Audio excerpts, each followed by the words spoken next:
Hello जी।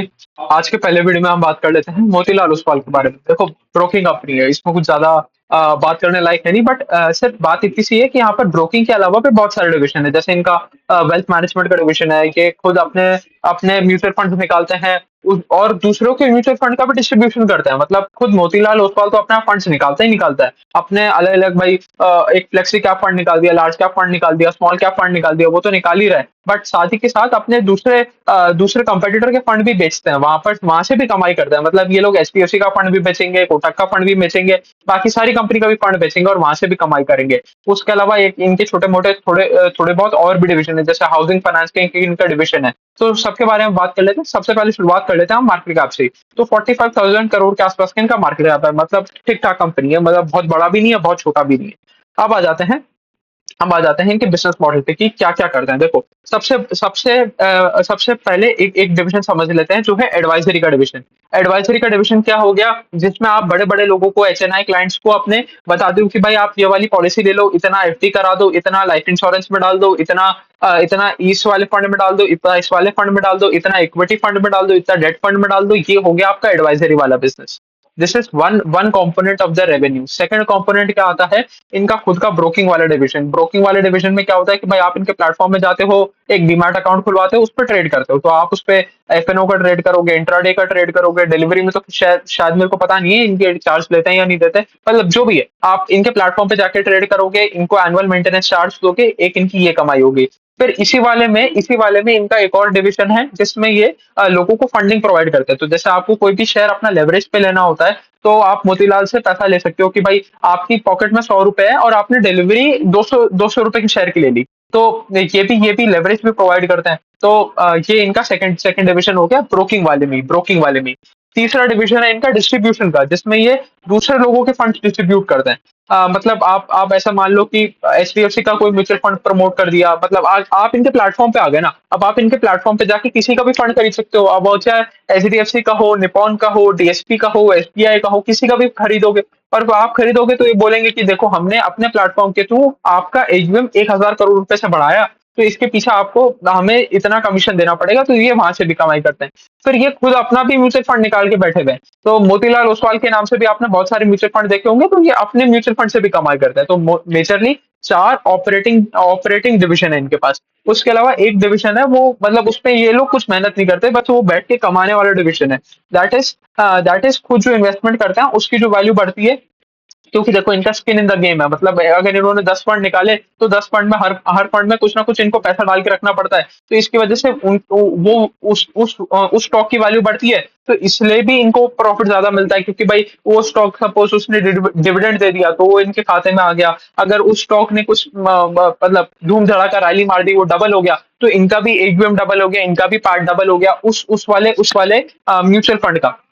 तो ठीक है, इनको वहां से भी कमाई आती है। उसके अलावा एक इनको ट्रेजरी इनकम भी आता है। तो मतलब ये जो गवर्नमेंट की सिक्योरिटीज होती हैं, जो बॉन्ड्स होते हैं, उसमें जाके लोग इन्वेस्ट कर देते हैं, तो उसमें से इनको पैसा मिल जाता है। तो इस वाले पैसे के लिए जो कोई मेहनत नहीं करते। मतलब ये जो लास्ट वाले दो डिविजन मैंने बताया, ये नॉन ऑपरेटिंग डिविजन है।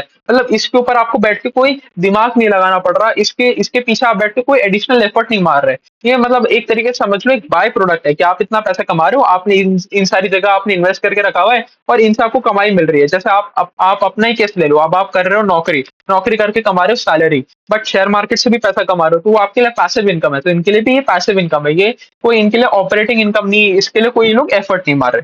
तो चलिए, हमने सारे के सारे सेगमेंट समझ लिए। अब देख लेते हैं सब में क्या क्या हमारा रेवेन्यू ग्रोथ हुआ है। तो सबसे पहले तो समझ लेते हैं एसेट अंडर एडवाइजरी। तो ये कौन से वाले सेगमेंट में आएगा, एडवाइजरी वाले सेगमेंट में आएगा। जो ये एचएनआई और अल्ट्रा एचएनआई क्लाइंट्स और कुछ क्लाइंट्स को पकड़ पकड़ के बताते हैं कि भाई आप इस वाले फंड में इन्वेस्ट करो, इस वाले स्टॉक में इन्वेस्ट करो। वो वाला सेगमेंट में एसेट अंडर एडवाइजरी कितना बड़ा, वो बड़ा by 91% on a Y level. मतलब बहुत बढ़िया ग्रोथ, बहुत बढ़िया ग्रोथ। ग्रोथ में यहाँ पर कहीं भी कमी नहीं देखने को मिली। फिर आ जाते हैं हम पूरे कंपनी के रेवेन्यू पे। तो रेवेन्यू बढ़ा इनका 32% ऑन अ वाई लेवल। कुछ खास मतलब ठीक-ठाक ग्रोथ, बुरा भी नहीं बोल सकते, अच्छा भी नहीं बोल सकते।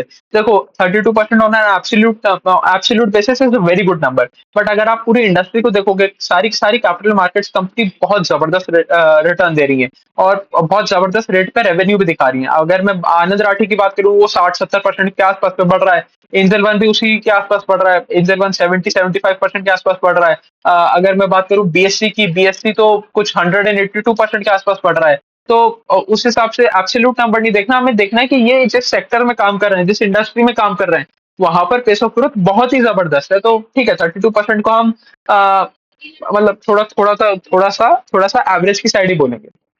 अगर हम ऑपरेटिंग पार्ट की बात करें, तो operating part was up 41% on a YY level, तो मतलब ऑपरेटिंग लेवरेज मिला। अब ठीक है, ऑपरेटिंग लेवरेज आपको मिलना भी चाहिए, क्योंकि ये आपका एक प्लेटफ़ॉर्म बिज़नेस है। प्लेटफ़ॉर्म बिज़नेस में आपको कोई इंक्रीमेंटली खर्चा तो करना नहीं होता। आपने सारी टीम बिठा दी, रिलेशनशिप मैनेजर बिठा दिया, प्लेटफ़ॉर्म बना दिया, उसके बाद आपको क्या करना है? आपको कुछ भी नहीं करना। आपके लिए जो इंक्रीमेंटल क्लाइंट आएगा, वो जाके आपके सीधा जुड़ जाएगा आपके आपके पार्ट में, तो इनको ऑपरेटिंग लेवरेज भी मिला। अब फिर फाइनली एक नंबर आ जाता है पार्ट का, तो पार्ट बढ़ा इनका 52% से। अभी मैंने बोला था ऑपरेटिंग प्रॉफिट बढ़ा इनका 41% से, और अभी मैंने बोल रहा हूँ कि पार्ट बढ़ा इनका 52% से। तो ये 2 अलग-अलग नंबर कैसे आ रहे हैं, इनके बारे में भी बात कर लेते हैं। देखो, अभी जैसे मैंने थोड़ी देर पहले बताया था कि कुछ इनके ऑपरेटिंग इनकम्स हैं और कुछ नॉन ऑपरेटिंग इनकम्स हैं, मतलब पैसिव इनकम्स हैं। तो अगर पैसिव इनकम को मिला दो, तो इनका पार्ट बढ़ा बाय 52%। और अगर सिर्फ ये लोग जिस पे एफर्ट मार रहे हैं, जिस पे काम कर रहे हैं, जैसे एडवाइजरी वाला बिज़नेस हो गया, म्यूचुअल फंड वाला बिज़नेस हो गया, ब्रोकिंग वाला बिज़नेस हो गया, सिर्फ अगर उसका ही पार्ट ले, तो उसका पार्ट बढ़ा बाय 41%। और पूरी कंपनी का सब कुछ देख लें कि भाई इन्वेस्टमेंट से पैसा आ गया, ट्रेजरी बिल से पैसा आ गया, हर जगह से पैसा आ गया, सारा कुल मिला के 52% के आसपास का हमें पार्ट में ग्रोथ देखने को मिल रहा है। अगर हम इनका रेवेन्यू सेगमेंटेशन देखें, तो इनका 36% रेवेन्यू आता है इनके ब्रोकिंग वाले डिविजन से, मतलब जो आप लोग ट्रेड करते हो कि एफएनओ में ट्रेड कर लिया, इंट्राडे में ट्रेड कर लिया, इस वाले सारे सेगमेंट में से आता है हमारा 36% के आसपास का रेवेन्यू। 33% रेवेन्यू आता है हमारा नेट इंटरेस्ट इनकम से। नेट इंटरेस्ट इनकम क्या हो गया? जो ये पैसा उधार में देते हैं आपको, कि भाई आपको जो लेवरेज करने के लिए पैसा देते हैं, जो ब्रोकर आपको फंडिंग प्रोवाइड करता है, उसमें आपको इंटरेस्ट देना पड़ता है, और वो साल का बैठता है बिटवीन 18 टू 24% के आसपास का इंटरेस्ट बैठता है। तो उससे जो कमाई होती है, वो कंट्रीब्यूट करती है 33% ऑफ द टोटल इनकम। 19% आता है इनका मैनेजमेंट एंड एडवाइजरी सर्विसेज वाले सेगमेंट से। 10% आता है इनका डिस्ट्रीब्यूशन वाले सेगमेंट से। डिस्ट्रीब्यूशन में क्या क्या करते हैं ये? दूसरी कंपनी के म्यूचुअल फंड को प्रमोट करते हैं, दूसरी कंपनी के पीएमएस सर्विसेज को बेचते हैं, एआईएस को बेचते हैं, मतलब दूसरी कंपनी का कुछ भी, कोई भी फाइनेंशियल रिलेटेड प्रोडक्ट है, वो आप जाके ये मोतीलाल ओसवाल की प्लेटफॉर्म से जाके खरीद सकते हो, और उससे ये लोग कमाई करते हैं, खुद की भी कमाई करते हैं, क्योंकि वो जाके उसके ओनर को बोलते हैं, देखो हमने आपका एयूएम बढ़वाया, तो अब आप हमें थोड़ा सा कमीशन दे दो। अब अगर हम बात करें इसमें कि इनका इनका रिकरिंग इनकम कितना आएगा, कि भाई जैसे अगर अगर आपने एक सपोज डीमैट अकाउंट खुला लिया, तो डीमैट अकाउंट खुला लिया, तो उसका आपका एनुअल मेंटेनेंस चार्ज तो देना ही पड़ेगा ना, चाहे आप ट्रेड कर रहे हो या नहीं कर रहे हो, आपको वो तो भरना ही भरना पड़ेगा। तो रिकरिंग इनकम इनकम कितना है? तो इन्होंने बताया कि हमारा 55% of the total revenue is recurring, और 45% है नॉन रिकरिंग। नॉन रिकरिंग में क्या क्या आ जाएगा, कि भाई आपका कोई आपने ट्रेडिंग किया, तो वो नॉन रिकरिंग में आ गया। आपने सपोज एक बार कोई लमसम इन्वेस्टमेंट कर दिया, तो वो आपका नॉन रिकरिंग में आ गया। तो इस तरीके की सारी चीजें आ जाती हैं नॉन रिकरिंग में। तो जब जब बेयर मार्केट आएगा, जब सब इन सारी कंपनियों की हवा टाइट होगी, तो ये नॉन रिकरिंग वाले में बहुत ज्यादा फटकी पड़ेगी। रिकरिंग वाला भी कम होगा, मतलब उसमें आपको हो सकता है डिक्रीज देखने को मिलेगा 10, 20, 30% के आसपास का। बट ये जो नॉन रिकरिंग वाला इनकम है, ये गायब हो जाएगा, इसमें आपको 70%, 80% के आसपास का ड्रॉप देखने को मिलेगा। तो यही यहाँ पर प्रॉब्लमेटिक चीज है, कि ये सारे कैपिटल मार्केट लिंक स्टॉक्स हैं। तो जब बुल मार्केट है, तब तो बहुत अच्छा रिजल्ट देंगे, जब बेयर मार्केट है, तब इन सब की भी हालत उतनी टाइट होगी जितनी बाकी सारी कंपनियों की है। बाकी सारी कंपनियों का तो सिर्फ सिर्फ और सिर्फ शेयर प्राइस ही डाउन होगा, जो बिजनेस मॉडल होगा वो इंटैक्ट रहेगा। बट इनका तो बिजनेस मॉडल ही थोड़ा सा गड़बड़ा जाएगा, क्योंकि लोग बस ट्रेड करना ही बंद कर देंगे। अब आ जाते हैं इनके वेल्थ मैनेजमेंट वाले डिवीजन में। तो वेल्थ मैनेजमेंट वाला डिवीजन का part was up 69% on a Y level, मतलब ठीक है, अच्छा अच्छा अच्छा रेट ऑफ ग्रोथ आया है यहाँ पर। और इनका AUM was up 105% on a Y level, मतलब बहुत बढ़िया, अभी तक तो ठीक चल रहा है। एसेट मैनेजमेंट वाला जो है, जो एसेट और प्राइवेट हेल्थ है, प्राइवेट वेल्थ है, उसका जो कंट्रीब्यूशन है वो 34% है टोटल रेवेन्यू का, और उसका पार्ट बढ़ा हुआ है 30% के आसपास। जो इनका एसेट मैनेजमेंट का, जो इनके खुद के म्यूचुअल फंड है, जो ये खुद डिस्ट्रीब्यूट करते हैं, चाहे इनका कोई फ्लेक्सी कैप फंड हो, लार्ज कैप फंड हो, स्मॉल कैप फंड हो, कोई एकदम थीमेटिक फंड हो, जो भी है, वो सारा भी उस सारे का मिला के EVM was up 60% on a Y level and part was up 47% on a Y level. और देखो इस वाले में ये सबसे ज्यादा इंपॉर्टेंट हो जाता है कि आपका फंड आपके कंपेटिटर फंड से ज्यादा पेस पे ग्रो करे, क्योंकि देखो रिटेल निवेशक क्या करता है, जाके देखता है एनएवी कि भाई आज एचडीएफसी का एनएवी कितना बड़ा और आज मोतीलाल का एनएवी कितना बड़ा, जिसका एनएवी ज्यादा बड़ा हुआ होगा वो जाके उसमें पैसा डाल देगा। तो अगर आपका फंड अच्छा परफॉर्म कर रहा है तो आपके पास बहुत सारा पैसा आता रहेगा। ये चीज हमने देखी है क्वांट के साथ। तो क्वांट म्यूचुअल फंड का बहुत ज्यादा हुआ बना कि भाई ये बहुत अच्छा परफॉर्म कर रहा है, बहुत अच्छा परफॉर्म कर रहे हैं, तो जिसको देखो वो क्वांट म्यूचुअल फंड की तरफ ही जाता था। और फ्लेक्सी कैप में ये हुआ पराग पारिक के साथ। तो पराग पारिक का रिटर्न अच्छा आ रहे थे तो सब लोगों ने छोड़ा, सारी कंपनियों को छोड़ा, सब लोग पराग पारिक में जाके इन्वेस्टमेंट करने लग गए। तो जितना आपका फंड अच्छा परफॉर्म करेगा उतना ज्यादा आपको पैसा मिलेगा। तो यहाँ पर भी ये कहानी है, इनके फंड से ने अच्छा परफॉर्मेंस दिया, इसलिए यहाँ पर भी एवीएम ग्रोथ अच्छा आया। अगर यहाँ पर एसआईपी इनफ्लोज की बात करें तो एसआईपी इनफ्लोज पर आप 126% ऑन अ वाई लेवल, और इन्होंने अपना मार्केट शेयर भी बढ़ाया। देखो सबसे अच्छी चीज होती है मार्केट शेयर बढ़ाना। तो इनका मार्केट शेयर बढ़ गया from 1.2% to 1.9% on a Y level. मतलब ठीक है, एक मार्केट शेयर में गेन है। हम बहुत सारी ऐसी कंपनी देख चुके हैं जो मार्केट शेयर छोड़ रही है। जैसे हम मैं 5 पैसा कैपिटल के बारे में बात करूं, वो उसने शायद 20-25% के आसपास का ग्रोथ किया था। आप एक बार जाके फिर भी चेक कर लेना। बट हाँ, मेजोरिटी ऐसा ही होगा कि 20%, क्लोजर टू 20% के आसपास का ग्रोथ होगा उसका। और उसने मार्केट शेयर लूज किया था। उसका पीक में करीबन मार्केट शेयर हुआ करता था 3% के आसपास का, और 3% का मार्केट शेयर गिर गया था 2.1% के आसपास का। तो वहां पर एक कंपनी है जो मार्केट शेयर लूज कर रही है, वहीं पर एक कंपनी है जो मार्केट शेयर गेन कर रही है। तो आपको मार्केट शेयर गेन करने वाली कंपनी के साथ रहना चाहिए, और कोशिश करना चाहिए आप उस कंपनी के साथ रहो जो सबसे ज्यादा पेस पे मार्केट शेयर गेन कर रहा है।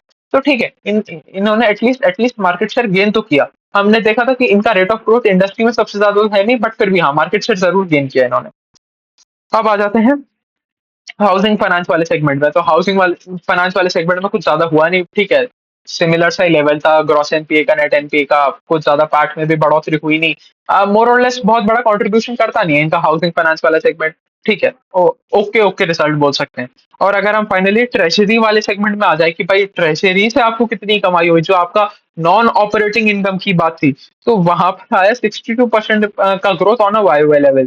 तो मतलब इनके नॉन ऑपरेटिंग इनकम ही जब 62% से बढ़ रही हो तो मतलब बहुत बढ़िया रिजल्ट, बहुत बढ़िया रिजल्ट ओवरऑल लेवल पे। मतलब हाँ ठीक है, मतलब बढ़िया बोल सकते हैं। देखो बाकी कंपनी अभी तक हमने जितनी भी कंपेयर करी है, भाई आप चाहे उठा लो 5 पैसा, उठा लो 5 पैसा से बेटर रिजल्ट था। मतलब हाँ, ये नहीं है कि ये इंडस्ट्री का सबसे बेहतरीन कंपनी है, इंडस्ट्री का सबसे ज्यादा रेट पे ग्रो करने वाला कंपनी है, या कोई मतलब ऐसा ऐसा कुछ इंडस्ट्री बीटिंग नहीं है कि भाई यही है जो जिससे उधार होगा, ऐसा वाला तो कोई कहानी नहीं है। बट हाँ फिर भी ठीक ठाक रिजल्ट, अबव एवरेज रिजल्ट कह सकते हैं हम इसको।